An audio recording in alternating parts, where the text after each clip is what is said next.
Ngopas, ngobrol pendidikan santuy. Selamat siang, Assalamualaikum warahmatullahi wabarakatuh. Jumpa lagi kita di Ngopas, ngobrol pendidikan santuy. Berbahagia sekali kita siang ini berada di SMK yang jauh di ujung selatan, ujung timur. Gunung Kidul, di perbatasan Wonogiri, hampir perbatasan Wonogiri, ya, di SMK Muhammadiyah Karangmojo. Kebetulan kita di sini bersama Pak Aziz. Ini Pak Aziz juga imigran di sini. Tadinya di Kanada, SMK Kanada jauh banget. Tapi Kanada itu SMK Kanan Pemda. Di sini menjadi SMK Moka Muhammadiyah Karangmojo. Ya, sama-sama di Muhammadiyah, tetapi ini berada di ujung timur. Dan ini membuktikan bahwa Persyarikatan Muhammadiyah itu sudah memiliki kontribusi yang sangat besar dalam pembangunan sumber daya manusia dengan berbagai level sekolah yang dikembangkan dari PAUD hingga perguruan tinggi. Dan kita berharap SMK Muhammadiyah yang di Karangmojo ini juga bisa menjadi salah satu institusi penting dalam menyiapkan SDM khususnya untuk pengembangan dan pembangunan di daerah, ya Pak Aziz ya. Ya. Pak Aziz, Assalamualaikum warahmatullahi wabarakatuh. Waalaikumsalam warahmatullahi wabarakatuh. Kalau kita bicara tentang perkembangan SMK ini kan kalau tidak salah ini berdiri tahun 1968 ya. Iya, betul. Cukup lama. Mulai dari SPG dulu. Oh, ini pengembangan dari SPG. SPG ini dulu SPG Karangmojo. Karangmojo. Yang dulu berkiprah untuk menyiapkan guru-guru sekolah dasar ya. Guru sekolah dasar, guru TK ya atau PAUD sekarang ya. Dikembangkan di sini dan sekarang menjadi sekolah menengah kejuruan. Berapa kompetensi yang ada Pak Aziz di SMK Muhammadiyah Karangmojo? Ada 6 kompetensi. Ya, 6. Bisa apa saja? Ada TKR, teknik kendaraan ringan, kemudian teknik dan bisnis sepeda motor, kemudian yang ketiga akuntansi, kemudian 4 perkantoran, kelima bisnis daring, kemudian keenam yang paling baru ini ada tata boga. Tata boga. Ya ini menarik Pak Aziz karena ada mixing ya antara teknologi dan bisnis, pariwisata ya. Ada boga yang baru ini memang paling muda ya. Jurusan paling atau kompetensi paling bungsu itu boga. Kenapa memilih boga di antara teknologi? Ya karena boga itu jurusan yang nggak ada matinya nanti. Karena setiap orang itu kan butuh makan. Sederhananya gitu. Jadi selama orang itu butuh makan pasti boga itu hidup. Ini yang pertama. Yang kedua, Gunung Kidul itu kan tempat pariwisata yang juga sangat berkembang pesat, sehingga ini perlu direspon oleh sekolah termasuk SMK ini bagaimana menyiapkan kuliner-kuliner yang bagus, ataupun kalau mereka ingin kerja ya siap kerja di tempat rumah makan itu. Yeah. Tapi Gunung Kidul ini kan terkenal dengan makanan-makanan ekstrim, Pak Sis. Apa ini salah satu strategi nanti memasarkan bagaimana supaya makanan ekstrim ini bisa diterima di masyarakat begitu? Sebagai salah satu tujuan kuliner. Ada belalang. Ada belalang. Laron. Terus apa lagi tuh? Belalang, laron, tung ya. Ini saya kira ini potensi yang luar biasa karena juga nilai gizinya juga cukup tinggi ya. Tapi ada misi atau impian lain di belakang pengembangan 6 kompetensi ini? Misi lain jelas ada ya. Artinya selain kita menyiapkan anak-anak didik kita untuk siap bekerja di luar sana, dari sisi karakter kami juga pengen menyiapkan secara sungguh-sungguh juga. Artinya kami selain menyiapkan di sekolah pembelajaran secara umum, kita juga menyiapkan ada pondok boarding bagi yang siap bisa lebih memperdalam ilmunya di sana. Ya, ya ini yang baru ya yang kita lihat ya. Jadi ada upaya untuk mengawinkan pondok ya, boarding di pondok dengan SMK. Ini kerjasama yang dibangun seperti apa sih modelnya di Muhammadiyah? Nah, kerjasama yang kita bangun ya pondok ini sebagai tempat mukimnya anak-anak yang mungkin tempatnya agak jauh, kemudian tetap daripada ngekos, kemudian ya lebih baik kan sambil tambah ilmu dengan pondok ini, dapat tambahan ilmu agama, dan saya yakin karakternya juga terbangun ketika mereka mau mondok, hafalannya lebih bagus, kemudian dia juga bisa membantu anak-anak yang sekolah di sini kaitannya dengan belajar Iqra dan seterusnya. Ini bagus menurut saya. Ya kebetulan ini kan hari Jumat ya. Jadi tadi kita lihat bagaimana anak-anak kita itu mulai dari muazin, ya kemudian menjadi khotib sampai ke imam. Ini anak-anak kita ini tradisi yang saya kira bagus untuk pengembangan karakter. Ya. Nah ini mulainya sejak kapan ini? Ini sudah cukup lama sebenarnya membudaya di sekolah ini, dan kita tinggal menguatkan saja yang sudah berjalan. Syukur nanti kemudian kemarin sudah ada, kita rencanakan pengen ada, kalau biasanya itu ada safari Ramadan, ya besok ada safari Jumat gitu. Nah, dia agak beda gitu lah. Jadi anak-anak langsung terjun ke masjid sekitar untuk bisa melakukan hal yang sama ketika saat seperti di sekolah, mulai dari muadzin, khatib sampai imamnya. Jadi ini tradisi yang terus dikuatkan. Saya kira ini penting ya, karena kalau kita lihat sejarah pendidikan Islam dan sejarah pendidikan Muhammadiyah ini juga sangat kental dengan pengajaran ilmu agama juga itu terutama di awal-awal gitu ya. Nah sekarang kembali lagi untuk menguatkan itu melalui Ismuba. Ini satu strategi untuk ini Pak Aziz, untuk menularkan di Muhammad di kurikulum yang terbaru itu kan ada pembelajaran Ismuba yang holistik gitu ya, integratif ya. Ini menurut saya memang bagian dari untuk mengimplementasikan bagaimana agar Ismuba itu tidak hanya sekedar ya pembelajaran secara teoritis, tetapi memang secara praktek pun mereka juga mampu untuk mengimplementasikan baik di sekolah sebagai latihannya maupun nanti ketika mereka terjun di masyarakat. Nah ini ya terus kita dorong ya, untuk bisa melakukan hal ini. Ya tidak hanya siap secara akademis tetapi juga siap secara agamis ya. Jadi mereka juga dakwahnya juga jalan begitu sesuai dengan misi sekolah ya. Bentuk biar religius gitu. Nah, kita kembali ke model boarding tadi Pak Aziz. Ini memang program yang digadang-gadang oleh SMK Karangmojo atau memang ini dua program yang berbeda dijadikan satu? Ini sebenarnya kolaborasi antara ya termasuk pimpinan daerah Muhammadiyah, karena wakafnya dulu kan melalui pimpinan daerah Muhammadiyah Kabupaten Gunung Kidul, kemudian pengelolaannya memang juga kolaborasi dengan PCM Karangmojo dengan SMK Muhammadiyah Karangmojo, agar mudah untuk ya pengelolaan sama pengontrolannya. Termasuk kemarin alhamdulillah sudah ya antar jemput, karena memang lokasinya agak berjauhan, ada armada untuk antar jemput bis yang siap jemput antar pulang mereka dari pondok ke sekolah maupun dari sekolah ke pondoknya. Ya ini memang saya lihat tadi ada ada bisnis satu-satunya di Muhammadiyah di Karangmojo ya, yang punya di antara Muhammadiyah yang ada di Wonosari atau Gunung Kidul gitu. Satu-satunya ini. Satu-satunya punya. Yang mungkin untuk armada antar jemput. Ya ini mempermudah juga ya, mempermudah. Jadi ada ziarah antar sekolah, ziarah antar pondok juga saya kira bisa dimanfaatkan. Tapi ada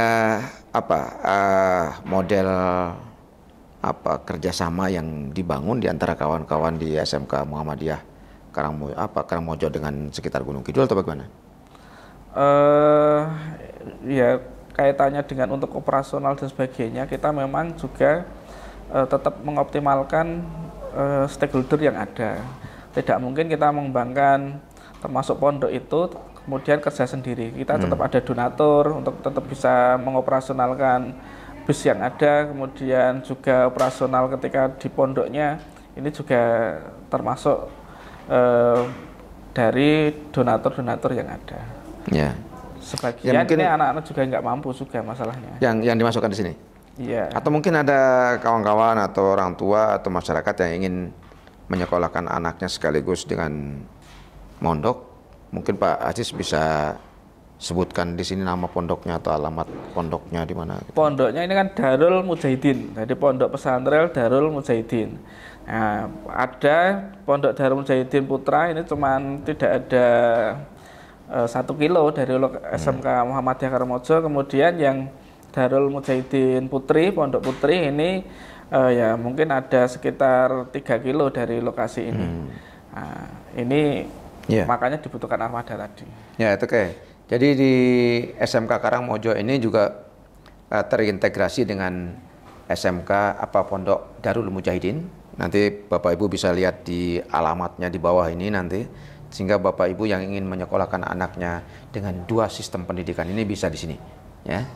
Jadi mengenal pondok modern di Muhammadiyah, ya, yang diintegrasikan dengan sekolah umum.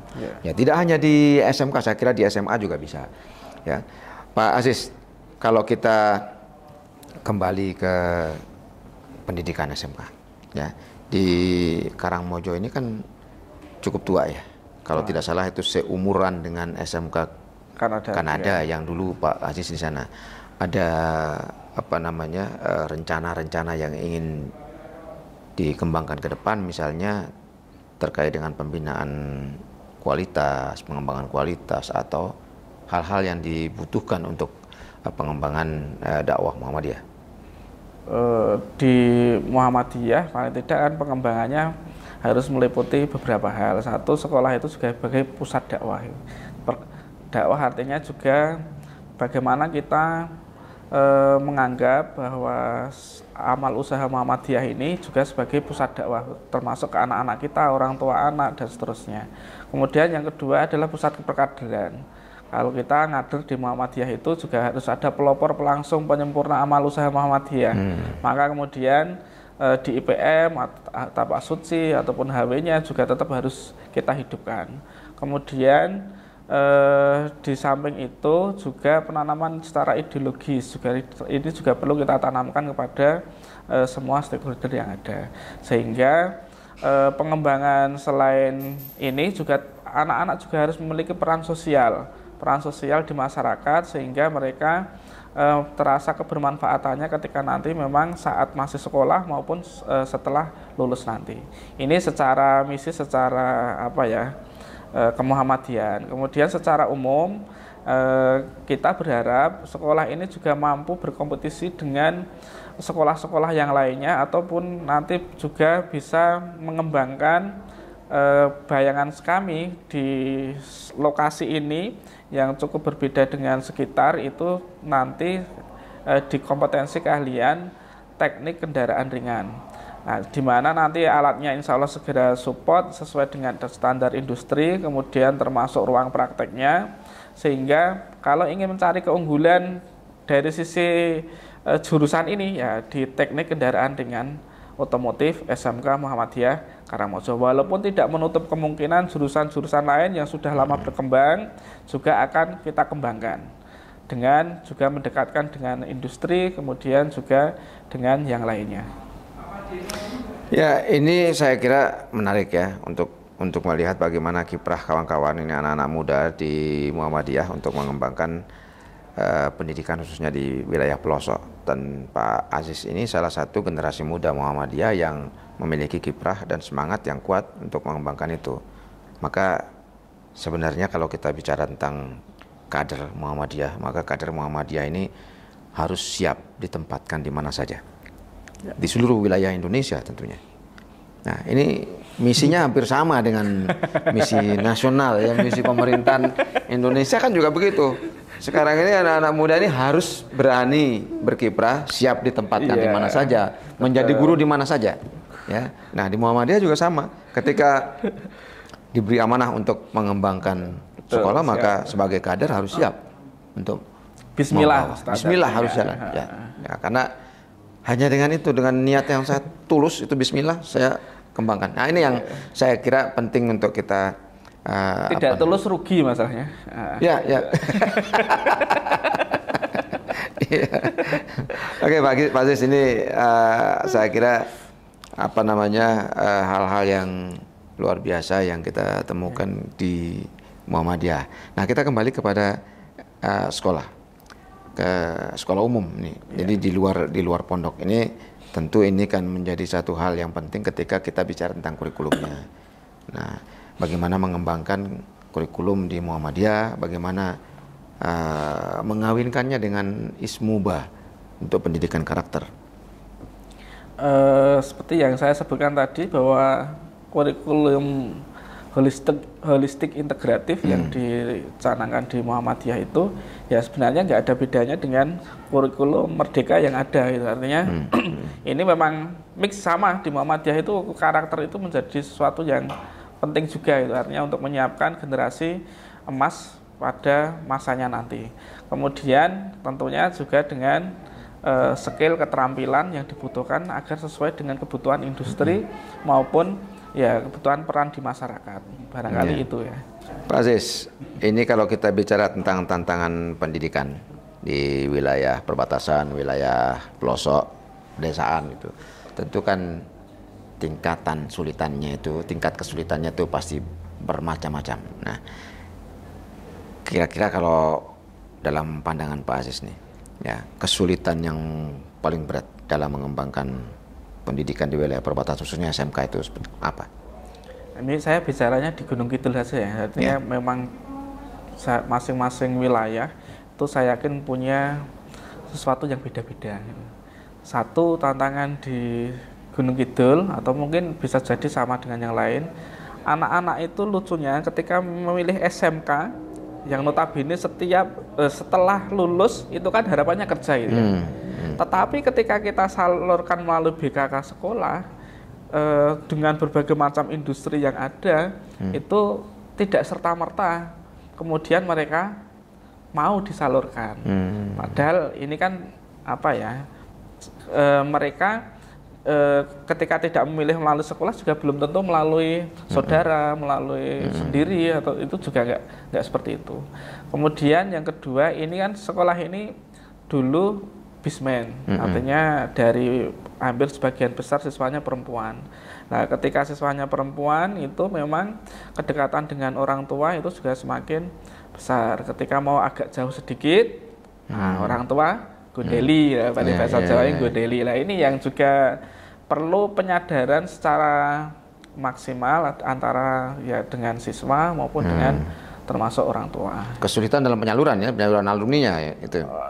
Menyadarkan, artinya komunikasi nggak boleh anak itu terlalu jauh-jauh dari rumah. Ya. Itu ya salah satu kesulitan kultural ya. Ya kultural ya.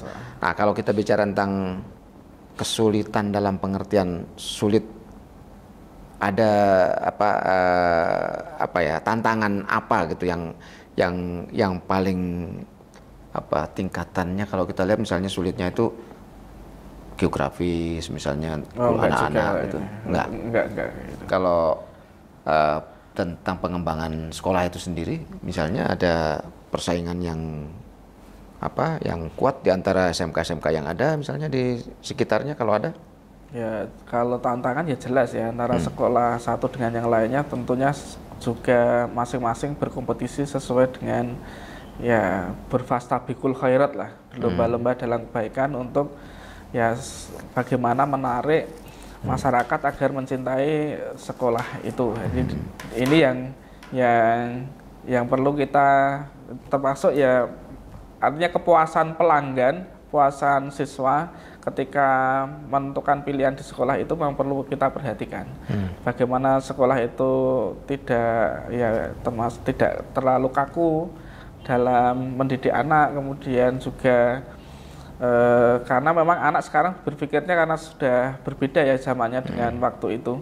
Nah ini juga perlu diperhatikan sesuai dengan perkembangan yang ada. Nah kalau kita lihat misalnya di SMK-SMK yang tua seperti ini kan ada gap antara guru muda, guru yang ini nggak senior. ada ini, muda semua. Muda ini. semua. Nah kebetulan kalau muda semua itu pasti ada gap antara murid dengan siswa, dengan murid dengan guru misalnya gitu. Mungkin cara mendidik mereka misalnya yang kurang misalnya, atau misalnya tingkat pemahaman murid dengan guru yang berbeda latar belakangnya, ini kan menjadi satu hal yang ini misalnya anak-anak muda lebih suka dengan strategi pembelajaran yang ngetren misalnya, atau yang lebih populer misalnya, tapi guru-gurunya mungkin memiliki pandangan yang berbeda misalnya kayak gitu. Seperti apa mengatasinya?